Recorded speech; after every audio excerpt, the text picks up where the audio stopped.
కానీ దానికంటే ముఖ్యంగా ఏంటంటే పిల్లలంటే నాకు ప్రేమ ఉందండి, పిల్లలంటే నాకు ఒక బాధ్యత ఉందండి అంటే కనుక వాడి చేతిలో ఇంకా ఎక్కువ కాలం నువ్వు ఇలా వదిలేసే కొద్దీ పిల్లలు వాడు వశం అయిపోతారు. రేపొద్దున ఏంటంటే నువ్వు కావాలి అనుకున్నా కూడా ఏదైనా లీగల్గా పిల్లలు నీకు వచ్చినా కూడా ఆ ఇమోషనల్ బాండింగ్ అనేటటువంటిది, అటాచ్మెంట్ అనేటటువంటిది రాదు. అర్థమైందమ్మా? కాబట్టి ఏంటంటే ఒక ఫైట్ తర్వాత జరుగుతుంది. ఇప్పుడు చేయవలసినటువంటి ఫైట్ ఏంటంటే నీ విజిటింగ్ రైట్స్ గురించి, మినిమం హక్కుల గురించి ఫైట్ చేయాలి పిల్లలు. ఎప్పుడెప్పుడు పిల్లలు నీకు కావాలి అనేటటువంటిది హక్కుల, నీ పిల్లలు నీ సొంతమే అవుతారేమో, కానీ ఇప్పుడు ఏమవుతుందంటే నువ్వు లీగల్గా వెళ్ళి ఫైట్ చేస్తే పిల్లలు నీ దగ్గరికి వచ్చేస్తారేమో. కానీ ఇక్కడ ఉన్న పరిస్థితి ఏంటంటే కనుక నువ్వే నా పిల్లలు నాకు అక్కర్లేదు, నాకు విజిటింగ్ రైట్స్ కావాలి, పిల్లల్ని పోషించేటటువంటి కెపాసిటీ నాకు లేదు అని అంటున్నావు నువ్వు. సో దానివల్ల ఏమవుతుంది అంటే కనుక అట్లీస్ట్ కొంతవరకైనా తల్లి ప్రేమను కాపాడుకోవటం, పిల్లలకి తల్లి అనేటటువంటి అవగాహన ఉండటం, తల్లికి పిల్లల మీద ఒక దీవెన, ఒక ప్రేమ ఉండటం గురించి అట్లీస్ట్ ఆ విజిటింగ్ రైట్స్ గురించి అయినా నువ్వు ఫైట్ చేయాలి. నేను అదే ఫైట్ చేస్తున్నా సార్, అదే అడుగుతున్నా, కానీ వాళ్ళు మాట్లాడనివ్వరు. అదే వాళ్ళ జుట్టు నువ్వు వస్తే రా, లేదంటే లేదు, అలా ప్రేమ ఉన్న దాని అయితే వచ్చి ఉండు అని అంటున్నాడు పిల్లల మీద. ఇవన్నీ అనలిటికల్ కానీ నాకేమో తనని చూసినప్పుడల్లా ఇదే గుర్తొస్తుంది, ఇదే గతమే గుర్తొస్తుంది. ప్రెసెంట్ కూడా నాకు అదే కంటిన్యూ అయిపోతుంది. హెల్త్ పరంగా వీక్ అయిపోతున్నా ma'am. First of all analytical గా ఇవి పాయింట్స్ అమ్మా. ఇక్కడ జరిగినటువంటి సంఘటనలు, పూర్వపరాలు ఇవి. గతం గురించి చెప్పాను, భవిష్యత్తుకి ఎలా ఉండాలని చెప్తాను. కానీ అన్నిటికంటే ముఖ్యమైనటువంటి అంశం ఏంటంటే ఇప్పుడు నువ్వు ఒక కాన్ఫ్లిక్టింగ్ గా కోరుకుంటున్నావు అంటే కనుక చాలా మంది చాలా సందర్భాల్లో చూడనటువంటి పరిస్థితులు నువ్వు కోరుకుంటున్నావు. చాలా మంది ఏమని ఫైట్ చేస్తారు, నీకంటే పావర్టీలో ఉండేటటువంటి వాళ్ళని, నీకంటే దీనమైనటువంటి పరిస్థితిలో ఉండే వాళ్ళు ఏమంటారు, సార్ ఏదో అడుక్కు తిన్నైనా కానీ నా పిల్లల్ని నేను పెంచుకుంటానండి అంటారు. కానీ నువ్వు ఇక్కడ ఒక విచిత్రమైనటువంటి పరిస్థితిని మనకి ఇక్కడ తీసుకొచ్చి ఏంటంటే పిల్లల్ని అక్కడే పెంచనివ్వండి, పిల్లలు అక్కడే ఉంటారు, నేను పోషించేటటువంటి కెపాసిటీ నాకు లేదు, కానీ పిల్లల యొక్క చూపు నాకు కనిపించాలి, నేను పిల్లల్ని చూడాలి, పిల్లల యొక్క ప్రేమ ఆప్యాయతలు నేను అప్పుడప్పుడైనా పంచివ్వాలి అని అంటున్నావు. అంతే కదా మనం అంటున్నావు. లేదంటే పిల్లల్ని దగ్గర తెచ్చేసుకుంటావా? అలా అడిగితే నువ్వు మౌనం అవుతున్నావు. మౌనం అంటే లేదు సార్, ఎడ్యుకేషన్ పరంగా అది పరంగా నేను ఆలోచిస్తున్నా సార్, అంతే, ఏం లేదు. అదేనమ్మా, నువ్వు ఏంటంటే పోషణ వరకు అతనే చూసుకోగలడు. నాకు ఏజ్ ఉండి బాగుండే, నేను సెట్ అయిపోయి ఉంటే నేను ఇట్లా తెచ్చేసుకునేదాన్ని సార్. నాకు కూడా సరిగ్గా ఫైనాన్షియల్ గా సరిగా లేదు, అందుకనే నేను మాట్లాడలేకపోతున్నా. ఓకే, నువ్వు ఆ కన్ఫ్యూజన్ లో ఉన్నావు, దానికి సంబంధించినటువంటి ట్రీట్మెంట్ నేను ఇస్తానమ్మా, దాని గురించి మాట్లాడు సార్. లేకపోతే ఒక పాపని నాకు ఇచ్చేసేయమనండి మ్యామ్, ఒక పాపని నాకు ఇచ్చేసేయమనండి, అప్పుడు నేను పాపని చూసుకుంటాను. ఒక పాపని ఇచ్చినా, ఇద్దరు పాపని ఇచ్చినా వాడి కోరిక ఒకటేనమ్మా, నువ్వు రావాలి అంటాడు అక్కడ. దానికి నువ్వు రెడీయా? నేను సెకండ్ పాపని కూడా కొంచెం ఈ 2 సంవత్సరాల్లో నా ట్రైనింగ్ అయిపోతుంది, నేను ఫస్ట్ పాపను కూడా తెచ్చేసుకుంటా. నేను చూసుకోవాలనే తనలాడుతున్నా మ్యామ్, అందుకోసమే నేను ఇక్కడ వరకు వచ్చా. నా లైఫ్ నేను చూసుకోలేదు, వాళ్ళదే చూస్తున్నా. నాకు ఇంత అటాక్ వచ్చినా, ఇంత అవుతున్నా కూడా నేను వాళ్ళదే ఆలోచిస్తున్నాను, కానీ నాది నేను చూసుకోవట్లేదు. నాకు ఆ పరిస్థితి వచ్చింది, తల్లిని దూరం అయ్యేంత స్థితి వచ్చింది, కానీ నేను చేసుకోలేదు దాన్ని. నేను చేసుకోలేదు. వీళ్ళు పోతే పోనీ నాకు లేదు, ప్రూఫ్ చేసుకోవడం కోసం ట్రై చేస్తున్నా, సపోర్ట్ లేదు నాకు, అందుకే నేను ఇలా చేస్తున్నా. నేను బస్తీలో కూడా అందరితో మాటలు పడుతున్నాను సార్, తల్లి ఇట్లా అట్లా ఇట్లా పడుతున్నా, నాకు తెలుసు.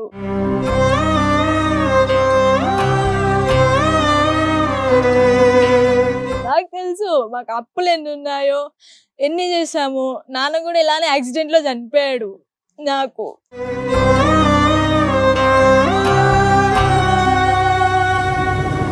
ఇప్పుడు అమ్మ కూడా పరిస్థితి బాలే, తనకి హెల్త్ ఇష్యూస్ ఉన్నాయి. 2 తమ్ముళ్ళు, పెద్ద తమ్ముడికి యాక్సిడెంట్ అయింది, 2 కాళ్ళు ఇరిగిపోయినాయి పెద్ద తమ్ముడికి.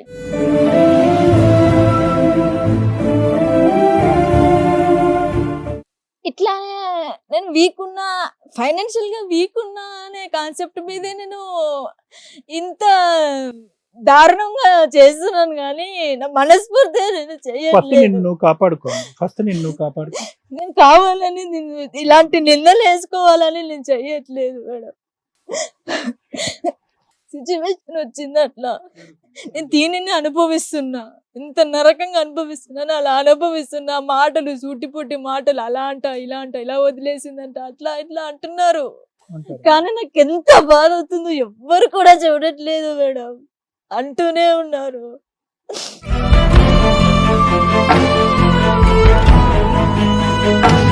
సరే, నా దగ్గర అన్ని బాగున్నాయి చూసుకుంటా అని 2 నిమిషాల్లో తీసుకొచ్చుకుంటావు కదమ్మా పిల్లల్ని. నేను తెచ్చేసుకుంటా సార్, కానీ నాకు సరిగ్గా నీ పరిస్థితిని లేనందుకు బట్టి నేను నువ్వు దూరం పెడతావు. తెచ్చుకోవట్లేదు. నువ్వు గాట్ ద పాయింట్ అమ్మా. నేనెందుకు తెచ్చుకోవట్లేదు, అంతే ఏం లేదు. అదేలే మన పరిస్థితి అంతా కూడా చెప్పావు కదా, సార్ చెప్పింది విన్నావా, ఇప్పుడు ఈ మేడం కూడా మాట చెప్తారు. ఇట్లా పిల్లల్ని వదిలేసింది, పిల్లల్ని ఇట్లా అనే మాటతోనే నాకు ఇంకా టస్క్ అనేది అనిపిస్తుంది, హార్ట్ లో అనేది పెయిన్ అనేది వస్తుంది. నేను ఇట్లా అనుకొని కాలేదు కదా, ఇట్లా అనుకొని చేయలేదు కదా, నాకు కనీసం ఇలా చేసినందుకు సపోర్ట్ ఇచ్చి నేను ఉంటారా అని కూడా ఆ పర్సన్ అనట్లేదు. ఎప్పుడు చూసినా ఇట్లా పిల్లల్ని కనడం ఒక మిషన్ లాగా.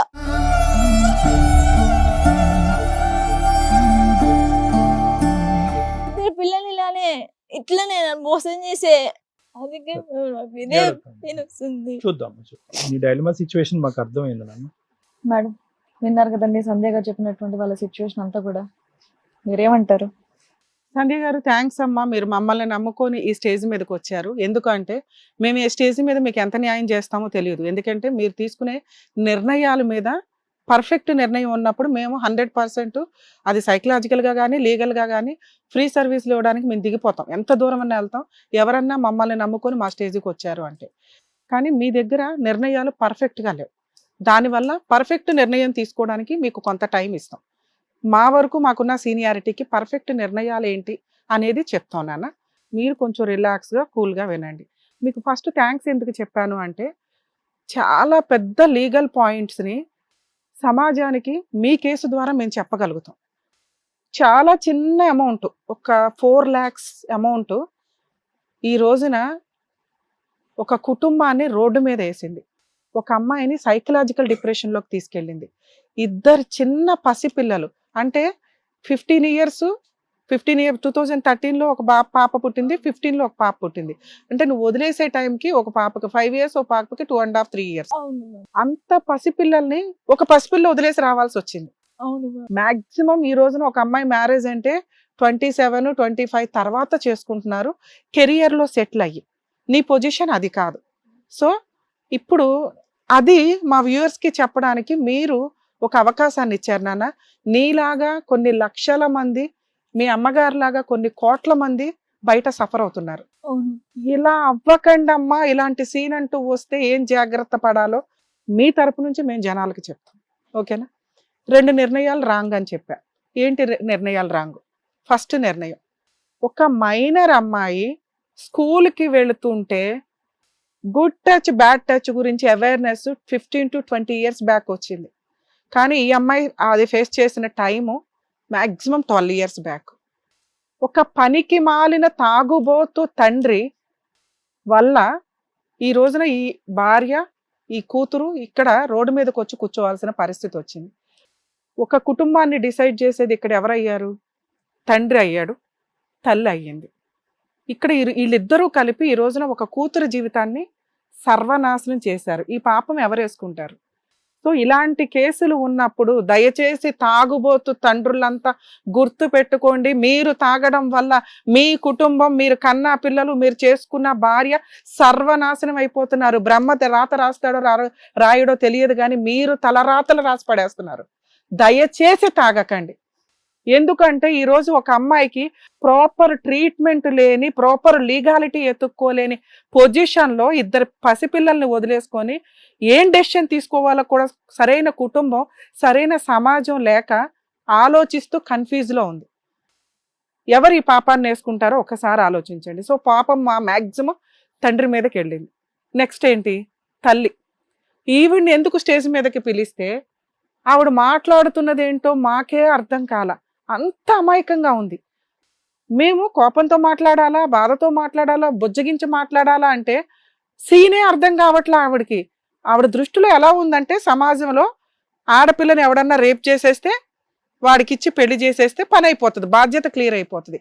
ఎందుకు అంటే ఆవిడ నిస్సహాయత. ఒక భర్త సరిగ్గా లేకపోవడం వల్ల ఒక్క కూతురు, బంగారంలాగా ఉన్న ఒక కూతురికి 12 ఏళ్ల వయసులో పెళ్లి చేయాల్సిన నిస్సహాయ స్థితి. ఇంతకంటే కర్మ ఇంకొకటి ఉంటుందా? ఎవరు డిసైడ్ చేశారు ఇది? 2 తల్లిదండ్రులు ప్రాపర్గా లేకపోవడం వల్ల ఒక క్రైమ్ చేసిన పనికి మాలిన వాడు భర్త అనే పాత్రలోకి వచ్చేసాడు. దీనికి సపోర్ట్ చేసిన పోలీస్ డిపార్ట్మెంట్ ఇంకా షాక్ పడాలి మనం. ఎందుకు అంటే ఈ సీన్లో తల్లిదండ్రులు సపోర్ట్ చేయకపోతే ఎవ్వరు ఏమీ చేయలేరు. వీళ్ళ అమాయకత్వం ఎంత దిగజారి ఉందంటే 12 ఏళ్ల పిల్ల 6వ నెల ప్రెగ్నెంట్, రేప్ చేసింది వీళ్ళ దృష్టికి కనిపించలా, పెళ్లి చేయడం అద్భుతమైన విషయం కింద కనిపించింది. సో ఇలా దయచేసి ఎవ్వరూ ఉండకండి మేడం. ఇట్లాంటి రేప్ కేసులు, మైనర్ రేప్ కేసుల గురించి చెప్పాలండి, చాలా సీరియస్ కేసు. ఒక కేసు ఈ రోజున మనం ఇమ్మీడియట్ గా తీసుకెళ్లి 60 days నుంచి 90 days జైల్లో వేయగలిగే కేసు ఏదన్నా ఉంటే అది మైనర్ కేసు. 12 years బ్యాక్ వీళ్ళకి కరెక్ట్ లీగల్ సపోర్ట్, లీగల్ వ్యక్తి వీళ్ళ చెంపల పగలకొట్టి, కనీసం ఈవిడిది, ఎందుకంటే ఈవిడికి తెలియట్లా, అరే పెళ్లి ఇంపార్టెంట్ కాదు, వాళ్ళు ఏం గొప్పోళ్ళ, 60 గజాల ఇల్లులో 6 పంచుకోవాలా, ఆయనకున్నది ఆర్టీసీ జాబ్, ఇంతే. ఈ రెండు చూసి, అంటే ఒక చిన్న జీవితం, ఒక వ్యక్తి అలా వెళ్ళి ఖర్చు పెట్టే ఒక 4 lakhs ఈ అమ్మాయి జీవితాన్ని ఈ రోజున, ఈవిడికి పుట్టిన 2 పిల్లల జీవితాన్ని రోడ్డు మీద కూర్చోపెట్టినంత, అంటే ప్రతి రూపాయి వాల్యూ అండి. మనకి ఆఫ్టర్ ఆల్ అనిపించవచ్చు, కొంతమంది ₹1,00,000 సూసైడ్లు చేసుకున్న వాళ్ళు ఉన్నారు అప్పులు కట్టలేక. ప్రతి రూపాయి వేస్ట్ ఖర్చుకు వెళ్లకుండా కుటుంబం కోసం ఆలోచించండి, తాగుళ్ళకి, డ్రగ్స్కో, ఇంకొక దానికో కాదు అని మన వ్యూయర్స్కి నీ తరపు నుంచి చెప్తున్నాను నాన్న. ఎందుకంటే మీరు ఎక్స్పెక్ట్ చేసింది డబ్బు డబ్బు డబ్బు డబ్బు కోసం పెళ్లి చేసుకుంది, ఇక్కడ అది లేనే లేదు. 60 గజాలు ఇల్లు ఎంత వాల్యూ చేస్తుంది అనుకుంటున్నావు నువ్వు? తిప్పి కొడితే ఒక 20 లక్షలు, అది ఎంతమంది పంచుకోవాలో తెలుసా? మీ మామగారు, మీ అత్తగారు, మీ ఆయన, మీ మరిది, మీ ఆడబడుచు, అంటే ఒక్కొక్కరికి 4 లక్షలు. ఇంతోటి 4 లక్షలకి నీకు ఒక ముద్ర వేశారు, డబ్బు కోసమే పెళ్లి చేసుకుంది అని. నువ్వు డబ్బు కోసం పెళ్లి చేసుకోవాలా? మీ అమ్మా నాన్న నిస్సహాయత వల్ల, కరెక్ట్ నిర్ణయం తీసుకోకపోవడం వల్ల పెళ్లి చేసుకున్నావు. నీకు అర్థం అవుతుందా? ఫస్ట్ నిర్ణయం ఫెయిల్ అయ్యింది నా దృష్టిలో అక్కడ. ఆ రోజు కనుక మీరు కేసు ఫైల్ చేసి ఉంటే, నువ్వన్న ఇల్లు ఏదైతే ఉందో మొత్తం 60 గజాలు నీకు అలా కాళ్ళ దగ్గర పెట్టాల్సిన పరిస్థితి. ఎందుకంటే ఒక మైనర్ అమ్మాయి తెలిసి వెళ్ళినా, తెలియక వెళ్ళినా, ఇష్టపడి వెళ్ళినా, ఆ అమ్మాయిని ఫిజికల్గా వాడుకుంటే క్రైమ్. ఫిజికల్గా అమ్మాయి ఇష్టపడే పడుకున్నా రేప్ కింద లెక్క. అర్థం అవుతుందా? దయచేసి ఇది తెలుసుకోండి.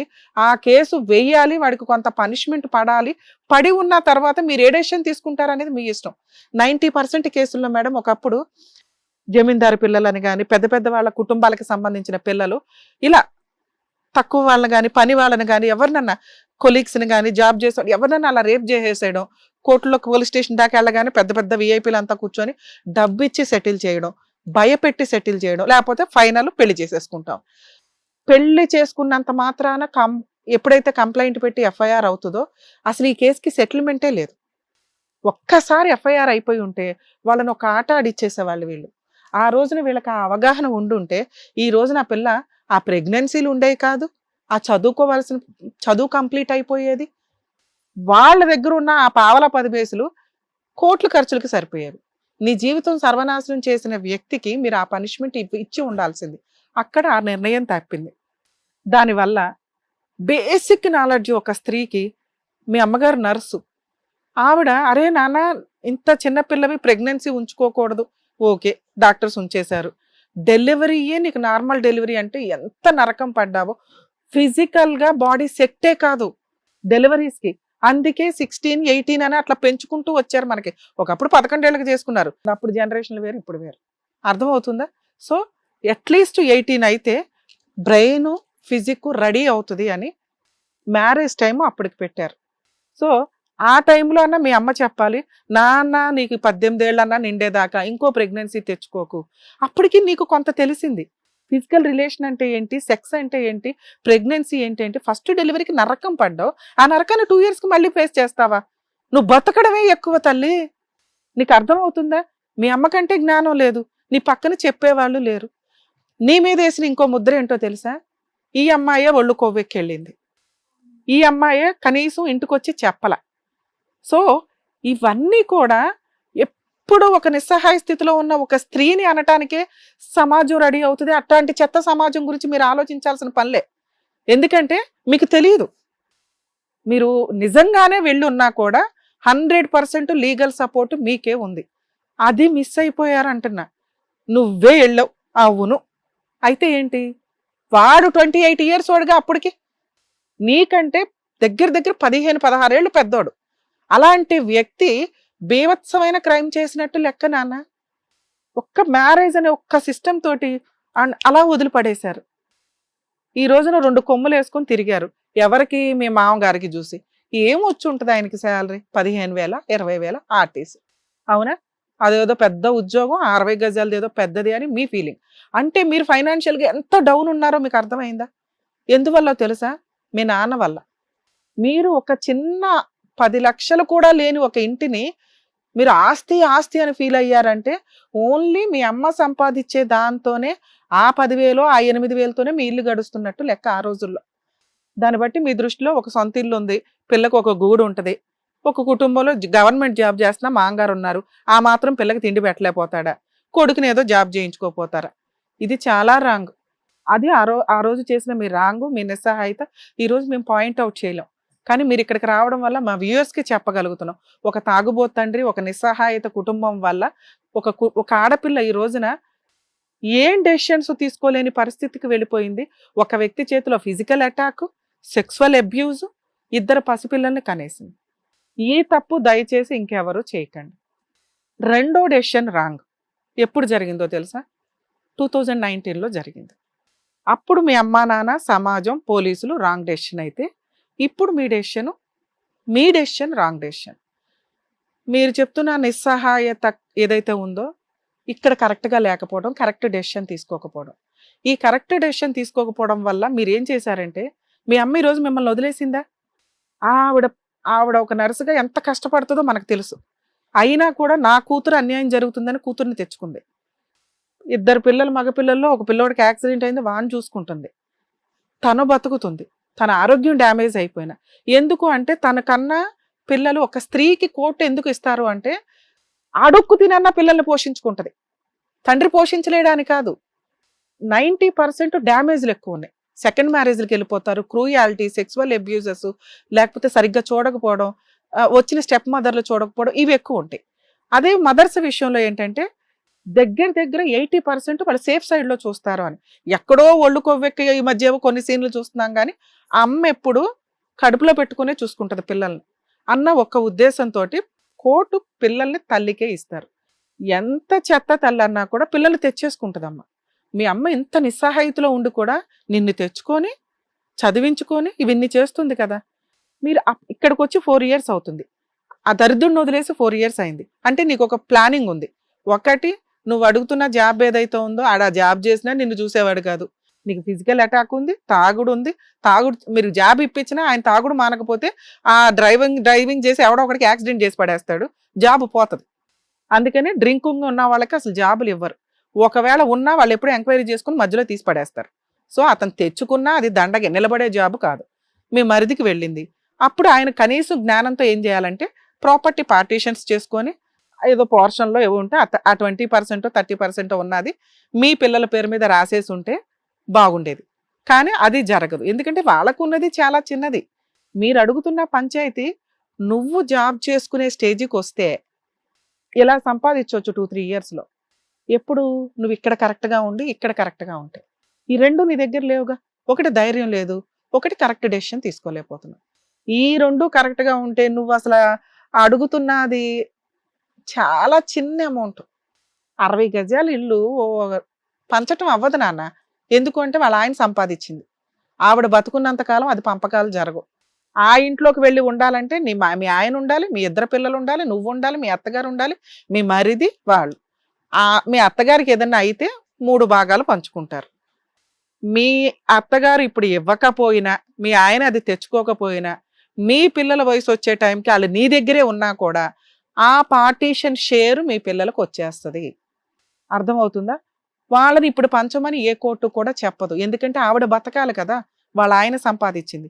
ఉండమంటే షెల్టర్ ఉంటారు, నువ్వు వెళ్ళి ఆ షెల్టర్లో ఉండలేవుగా. సో అది జరిగే పని కాదు. రెండో పాయింట్ ఏంటి? పిల్లల పెంపకం. మీ ఆయన ఏమీ అద్భుతంగా చూడట్లా, పిల్లల్ని తీసుకెళ్ళి గవర్నమెంట్ స్కూల్లో వేశాడు. గవర్నమెంట్ స్కూల్ తక్కువ అని నేను అనట్లేదు నాన్న, మంచిదే. అంతోటి గవర్నమెంట్ స్కూల్లో నువ్వే వేసుకుంటావుగా. ఇక్కడ ఫైనాన్షియల్ ఖర్చు లేదు. చాలా గవర్నమెంట్ స్కూల్స్లో మన గవర్నమెంట్ ఈ రోజున చాలా ఫెసిలిటీస్ ప్రొవైడ్ చేస్తుంది. రెండేంటి? తిండి. మీరు తింటున్న తిండిలో 4 మెతుకులు తీసి పిల్లలకు పెట్టడంలో మీకు లాసే అవ్వదని నా ఉద్దేశం. అంటే సెకండ్ డెసిషన్ కరెక్ట్గా ఉండాలి అని నా ఇది. నిన్నేం తక్కువ చెయ్యట్లా. 2 పిల్లల తిండి కోసం నేను పోషించలేను కాదు, టైం లేక. నువ్వు చదువుకుంటున్నావు, నువ్వేదైనా కెరియర్ సెటిల్ అవ్వాలి, అమ్మ జాబ్కి వెళ్తుంది, అన్న మంచం మీద ఉన్నాడు, తండ్రి లేడు, ఇంత ఇద్దరు పసిపిల్లల్ని నేను ఎలా చూడాలి అనేది నీ అవును. క్వశ్చన్. టైం లేక చూడలేక కాదు, ఫైనాన్షియల్ నువ్వు వీక్ కాదు, గంజే తిందాం. నీ పిల్లలు నీ దగ్గర ఉండేటప్పుడు అది ఎంత హ్యాపీగా ఉంటుందో తెలుసా? నీ 80% డిప్రెషన్ పోతుందని నా ఉద్దేశం. ఎందుకంటే నీ పిల్లలు సేఫ్గా ఉన్నారు, అర్థమవుతుందా? నీ దగ్గర ఉన్నారు. ఇంటికి రాగానే అమ్మ అని వాళ్ళు నిన్ను హగ్ చేసుకుంటే ఉండే ఫీలింగ్ ఎన్ని కష్టాలన్నా పడతాం తెలుసా? అర్థమవుతుందా నాన్న? ఇక్కడ రెండోసారి సమాజం మళ్ళీ నీ వేలెత్తి చూపింది. ఒకప్పుడు నువ్వు ఒళ్ళు కొవ్వెక్కేవ తిరిగిందని ఎలా చెప్పారో, ఈ రోజున ఇద్దరు పసిపిల్లలను వదిలేసి హ్యాపీగా అమ్మ దగ్గరకు వచ్చి కూర్చుంటుంది అంటుంది. సో సమాజం ఇలాగే అంటది. సమాజాన్ని పట్టించుకోమనట్లా, ఇక్కడ మనసుని పట్టించుకో. నీ మనసు ఇక్కడ ఉందే గాని నువ్వున్నావే, నువ్వు మాత్రమే ఉన్నావు, నీ మనసు ఇక్కడ లేదు. ఇది నీకు సపోర్ట్ చేయట్లా. దానివల్ల కన్ఫ్యూజ్ డెసిషన్. పిల్లలు అక్కడుండి ఆస్తి అక్కడిస్తే మనకి ఏంటి యూజే లేదు. పిల్లలు సేఫ్గా లేరు నాన్న, నువ్వు అనుకుంటున్నావు, నీ పక్కింటోళ్ళు అంటున్నారు తప్ప పిల్లలు సేఫ్గానే లేరు. పిల్లలు నీ దగ్గర ఉంటే కొంచెం టైం నువ్వు ఇవ్వగలిగితే, మీ అమ్మలాగా కాదు ప్లీజ్, ఎందుకంటే 12 ఏళ్ళకి మీ అమ్మ కూతుర్లు ఏం చేస్తున్నారో పట్టించుకోవాలి, కూతురు ఎలా ఉంది అని నువ్వు పట్టించుకోవాలి. ఇంటికి వచ్చి ఒక 1 అవర్ నాన్న చదువుకుంటున్నారా, ట్యూషను చదివించుకోవడమా, పిల్లల్ని ఎవరన్నా గుడ్ టచ్చా బ్యాడ్ టచ్చా, ఇలాంటిది మన ఇంట్లో మళ్ళీ జరగకూడదని నువ్వే ఒక భద్రకాళిలాగా అవతారం ఎత్తాల్సిన పరిస్థితి. అర్థమవుతుందా? ఆ పిల్లలకి అక్కడ అది లేదు నాన్న. నువ్వు అన్నా మరిది నేను ఉంటారా లేదా అని కాదు, నేను నమ్మట్లా. ఎందుకంటే మీ ఆయన అలాంటోడు కదా, ఒక వయసు వచ్చినాక పిల్లని ఎలా చూస్తాడో అని నా భయం. ఒక పసిపిల్లని చూసేశాడు కదా, నువ్వే పసిపిల్లవి. 2 పసిపిల్లలు, వాళ్ళిద్దరూ ఒక 9 years వస్తే వాళ్ళ పరిస్థితి ఏంటో తెలుసా? వాళ్ళు నీ దగ్గర ఉంటే హ్యాపీగా ఉంటారు, నువ్వు గంజి పెట్టినా పర్వాలా. అర్థమవుతుందా? టైం ఇవ్వు. ప్రైవేట్గా చదువుకోవచ్చు, ప్రైవేట్ జాబ్స్కి వెళ్ళచ్చు, మంచి జాబే వస్తుంది. నువ్వు తలుచుకుంటే ఈ ప్రాబ్లమ్స్ అన్నీ సాల్వ్. నువ్వు తలుచుకోవట్లా, నువ్వు నిస్సహాయత ఫీల్ అవుతున్నావు, నీకు మోరల్ సపోర్ట్ లేదు. మోరల్ సపోర్ట్ ఎవరు ఇవ్వాలంటే మీ అమ్మ. మీ అమ్మకి ఆవిడకి అసలు ఆ తెలివితేటలే లేవు. అసలు ఆవిడని నేను ఇంత మాట అనలేను, ఎందుకంటే ఆవిడ పిల్లల్నే కాపాడుకోలే, ఇంకా నీ పిల్లల్ని ఎక్కడ కాపాడుకుంటుంది? అర్థమవుతుంది? ఇప్పుడు నీకు 3 పిల్లలు, 2 నీ పసిపిల్లలు, ఇంకొకళ్ళు మీ అమ్మ. అర్థమవుతుందా? ఎందుకంటే ఆవిడ అంత అమాయకురాలు. నువ్వు కరెక్ట్గా ఉండి, నువ్వు ఇంటికి ఒక మగాడు అనుకొని కరెక్ట్ డెసిషన్స్ తీసుకుంటే 3 బతికేస్తారు నాన్న. అర్థమవుతుందా? ఇంతకంటే హీనమైన స్థితిలో లేడీస్ని చాలా మందిని మేము కోర్టుల్లో చూస్తూ ఉంటాం. మీరు కరెక్ట్ డెసిషన్ తీసుకుంటే మేమేం సపోర్ట్ చేయగలం అనేది 100% చేస్తాం. Next legal proceedings. రెండోసారి నువ్వు కరెక్ట్ డెసిషన్ ఎందుకు తీసుకోవాలంటున్నానంటే, పిల్లలు నీ దగ్గర ఉంటే అసలు విజిటేషన్ రైట్స్ వాడిని అడిగేది ఏంటి? అర్థమవుతుందా? బాబు విజిటేషన్ రైట్స్ ఇవ్వని నువ్వు కోర్టులో కేసు వేసుకుంటే అసలు కస్టడీయే ఇస్తారు, విజిటేషన్ రైట్స్ ఏంటి? ఇప్పటికిప్పుడు నువ్వు నీ పిల్లల్ని తెచ్చేసుకునే రైట్స్ నీకున్నాయి. వాళ్ళు ఏ ఆస్తి రాయరు, ఏ ఆస్తి రాయమని కోర్టు చెప్పదు. పిల్లలు ఎప్పుడైనా కానీ ఆ ఆస్తి వాళ్ళు అమ్ముతున్నారంటే మీరు పిటిషన్ వేస్తే మీ షేర్ మీకు వచ్చేస్తుంది, లేదా అలా పెద్ద మనుషులు పంచాయతీ పెట్టినా కూడా వచ్చేస్తుంది. అది మీ మామగారి ఆస్తి, అందరూ సమాన వాటాదారులే. అర్థమవుతుందా? నువ్వు పిల్లల్ని అక్కడ వదిలేసినా వాళ్ళు ఇవ్వరు. ఇచ్చే హక్కు ఉన్న రోజున మీ అత్తగారి తదనంతరం వాళ్ళు ఇవ్వకపోయినా ముక్కుపిండి వసూలు చేసుకునే రైట్స్ నీకున్నాయి. అర్థమవుతుందా? సో ఇప్పుడు మనం కావాల్సింది ఏంటి? మెయింటెనెన్స్. నువ్వు 498 వేసావా, వేయలేదా, మీకు మెయింటెనెన్స్ రాదు. అయినా మీరు ఏ జాబు చెయ్యట్లా. మీకు మీ 2 పిల్లలకి మెయింటెనెన్స్ అంటే కోర్టులో కేసు వేసిన దగ్గర నుంచి క్యాలిక్యులేషన్లోకి వస్తుంది. ఇప్పుడు సుప్రీంకోర్టు గైడ్ లైన్స్ వల్ల మెయింటెనెన్స్లు చాలా గట్టిగా ఆర్డర్ చేస్తున్నారు. మీ అడ్వకేట్ ఎవరో ఒకసారి నాకు ఆ నెంబర్ ఇస్తే నేను మాట్లాడతానమ్మా, లీగల్గా ఏం సపోర్ట్ చేయాలో అది చేయడానికి. ఒక్కసారి మీరు ఇంటికి వెళ్ళి డెసిషన్ తీసుకోండి. పిల్లల్ని తెచ్చుకోవడం ఎలా? పోలీస్ స్టేషన్కి వెళ్ళి మీరు కంప్లైంట్ ఇస్తే నా పిల్లల్ని నాకు ఇవ్వండి అంటే 4 years నుంచి వదిలేసో మేము ఇవ్వం అంటారు. మీరు వెళ్ళి తెచ్చేసుకోండి. ఎందుకు నేనేమంటున్నానంటే, ఒక 4 years తర్వాత నేను సెటిల్ అయినాక తెచ్చుకుంటానండి అంటే, ఒకటి పిల్లలు రాకపోవచ్చు, అప్పటికి జరగాల్సిన మైనస్ జరిగిపోవచ్చు. అర్థమవుతుందా? తర్వాత నువ్వు ఎంత గుండెలు బాదుకున్నా ఆ డెసిషన్ కరెక్ట్ కాదు. ఆ రోజున నువ్వు పెళ్లి చేసుకోవడం ఎంత రాంగో, ఈ రోజున పిల్లలు వదిలేయడం అంత రాంగ్. చాలా మేజర్ రాంగ్స్ ఈ 2. సో పిల్లలే నీ దగ్గర ఉంటే ఈ పాటికి మెయింటెనెన్స్ ఆర్డర్ అయిపోయేది. ఆయన రిక్షా దొక్కుతాడా, ఆటో వేసుకుంటాడా, ఖచ్చితంగా ఆ ఇల్లు అమ్మన్నా మీకు మెయింటెనెన్స్ కట్టాల్సిందే, లేదా జైల్లో ఉంటాడు. అర్థమవుతుందా? అలాంటి వ్యక్తి జైల్లో ఉండడం ఇంపార్టెంట్. మేడం కేసు వేసినా వాడు ఇవ్వలేదండి జైలుకి వెళ్తానండి, వెళ్ళని. నీ జీవితం నాశనం చేసినప్పుడు జైలుకి అయితే వెళ్ళాలిగా. అలాంటి వ్యక్తి దగ్గర కాపురానికి వెళ్ళాల్సిన అవసరం లేదు, వెళ్ళమని నేను చెప్పట్లా. ఎందుకంటే నీకున్న అది ఆయన చూస్తేనే నువ్వు భయపడిపోతున్నావు. 2, పిల్లల కస్టడీ తెచ్చుకుంటే బెటరు. లీగల్గా మీకు సపోర్ట్ ఆ రేంజ్లో ఉంటుంది. మెయింటెనెన్స్ ఆర్డర్ అయిపోతే ముగ్గురికి మీరు ఈలోపు కెరియర్ చూసుకోవచ్చు. ఇక లీగల్ సపోర్ట్ ఏదైనా కావాలంటే మీకు ఆల్రెడీ అడ్వకేట్ ఉన్నారు కాబట్టి 100% చేయడానికి నా వంతు ప్రయత్నం నేను చేస్తాను. ఆవిడ కరెక్ట్గా వెళ్తుందా లేదా, లీగల్గా కరెక్ట్గా ఉన్నారా లేదా. ఫ్రీ లీగల్ ఎయిడ్ కూడా ఉన్నాయి. మేము మహబూబ్ నగర్ వచ్చి చేయలేం కాబట్టి అక్కడ ఫ్రీగా ఒక అడ్వకేట్ని పెట్టుకొని ఎలా చేసుకోవాలో కూడా చెప్తాను. మీరు కరెక్ట్ డెసిషన్ తీసుకుంటే మీరు ఇవ్వాల్సింది పిల్లలకి టైం, తిండి కాదు, ఏమీ కాదు, మిగతా అన్ని ఇచ్చేస్తావు ఆటోమేటిక్గా. ఎందుకంటే నువ్వు తినే దాంట్లో ఒక ముద్ద పిల్లలకి పెట్టకుండా ఉండవు. నీకు 90% ప్రాబ్లం తగ్గిపోద్ది పిల్లలు నీ పక్కన ఉండడం వల్ల. టైం కొంచెం చూసుకోగలిగితే బెటర్ అని నా ఉద్దేశం. దానివల్ల మీకు లీగల్ సపోర్ట్ ఎక్కువ దొరికింది. ఈ డెసిషన్ ఒక్కసారి ఇంటికి వెళ్ళి తీసుకోండి నాన్న. ఇప్పుడు మేమేదో చెప్పేసాం ఎమోషన్గా కాదు కదా, మీరు తీసుకున్నామండి మేము పిల్లల్ని తెచ్చేసుకుంటాం, మీరు లీగల్గా ఏం సపోర్ట్ చేస్తారని అడిగితే మిమ్మల్ని నేను ఫోన్లో నుంచే ఫోటో పోలీస్ స్టేషన్కి పంపిస్తాను. అంతకైతే ఆ CISLతో మాట్లాడతాను, పిల్లల కస్టడీ మీకు హ్యాండ్ ఓవర్ చేయిస్తా. లేదా మీ అడ్వకేట్ సపోర్ట్ కూడా తీసుకోండి, మీకు ధైర్యం పక్కన ఎవరైనా కావాలంటే నేను ఇక్కడ నుంచి మాట్లాడతాను, పని కంప్లీట్ అవుతుంది. పిల్లలు వచ్చినాక పిల్లల్ని మీరు చూసుకుంటూ ఉండండి. గవర్నమెంట్ స్కూల్లో ఎక్కడ వేయాలి, ఎలా చదివించుకోవాలనేది అది కూడా మేము సపోర్ట్ చేస్తాం. మెయింటెనెన్స్ కేసు ఒక్కటివే, నిన్ను కోర్టుల చుట్టూ కూడా తిరగమని చెప్పట్లా. ఒకవేళ అడ్వకేట్ సరిగ్గా చేయకపోతే ఫ్రీ అడ్వకేట్ని నేను ప్రొవైడ్ చేయిస్తాను. గవర్నమెంట్ అక్కడ మీకు జడ్జి గారిని అడిగి మాకు గవర్నమెంట్ లాయర్ని పెట్టండి అంటే పెట్టేస్తారు. అది ఏ స్టేజ్లో ఎలా పెట్టాలో చెప్పిస్తాను. ఓకేనా? నీ కరెక్ట్ డెసిషనే సెకండ్ లైఫ్, 2 పిల్లల లైఫ్, మీ అమ్మ లైఫ్. ఇప్పుడు ఆలోచించుకున్నాను కరెక్ట్. ఓకేనా? Thank you ma'am. సంధ్య గారు, ఫస్ట్ ఆఫ్ ఆల్ మీ జీవితంలో మీరు చేసిన ఒక మంచి పని నేనేంటో చెప్పనా, ఈ షోకి రావటం. ఎందుకంటే నువ్వు ఇక్కడికి వచ్చిన తర్వాత నీ ప్రాబ్లమ్స్ అన్ని చెప్పుకుంటూ దానికి ఎలాంటి సొల్యూషన్ కావాలి ఏంటి అనేది కూడా నీకు తెలియట్లేదు. అంటే నాకు ఏది దొరికితే నేను బాగుంటానన్న విషయం కూడా నీకు తెలియని పరిస్థితుల్లో ఇక్కడికి వచ్చావు. బట్ ఇక్కడ డాక్టర్ గారు, అడ్వకేట్ మేడం నిజంగా కరెక్ట్ గా చెప్పారు. సో ఏవైతే చెప్పారో నువ్వు కరెక్ట్ గా కనుక చేసినట్టయితే, కరెక్ట్ గా పిల్లల విషయంలో అయితే నిజంగా పర్ఫెక్ట్ గా చెప్పారు. ఎందుకంటే 12 ఏళ్ల నిన్నే ఆయన అలా చేశాడు అంటే పిల్లల పరిస్థితి ఎలా ఉంటుంది అనేది నువ్వు జాగ్రత్తగా ఆలోచించుకో. ఏదో ఏది కావాలన్నా సరే మీకు పానిక్ అటాక్ అవుతుంది అంటున్నారు, మీరు చాలా డిస్టర్బ్ అవుతున్నాను అంటున్నారు, సార్ చూస్తానని చెప్పారు. అండ్ అలాగే ఎటువంటి అడ్వకేట్ తరఫున ఎలాంటి హెల్ప్ కావాలన్నా సరే మేడం చూస్తానని చెప్పేసి అన్నారు. కాబట్టి ఇంటికి వెళ్ళి చాలా జాగ్రత్తగా ఆలోచించుకొని, నాకు తెలిసి ఇన్ని సిచ్యువేషన్స్ అయిన తర్వాత మీరు బాగా స్ట్రాంగ్ గా అయ్యారని నేను అనుకుంటున్నాను. కాబట్టి జాగ్రత్తగా ఆలోచించి డిస్కస్ చేసుకొని ఏం చేయాలని ముందడుగు వేయండి. ఇక్కడికి వచ్చాక మీకైతే సొల్యూషన్ దొరికిందని నేను అనుకుంటున్నాను. డెఫినెట్ గా ప్లీజ్ ఆలోచించి జాగ్రత్తగా అడిగేయండి. థ్యాంక్ యూ అండి. All the best. Thank you. ఆరోగ్యం జాగ్రత్తగా కాపాడుకోండి అమ్మా.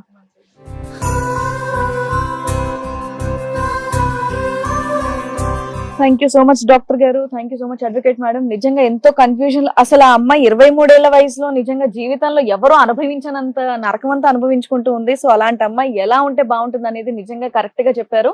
తన సిచ్యువేషన్ లో అక్కడ ముందు ఎవరైనా ఉండి ఈ ప్రోగ్రామ్ కనుక చూస్తే వాళ్ళకు కూడా సొల్యూషన్ అందిందని అనుకుంటున్నాను. సో దానికి మీ ఇద్దరికి thank you so much. Thank you.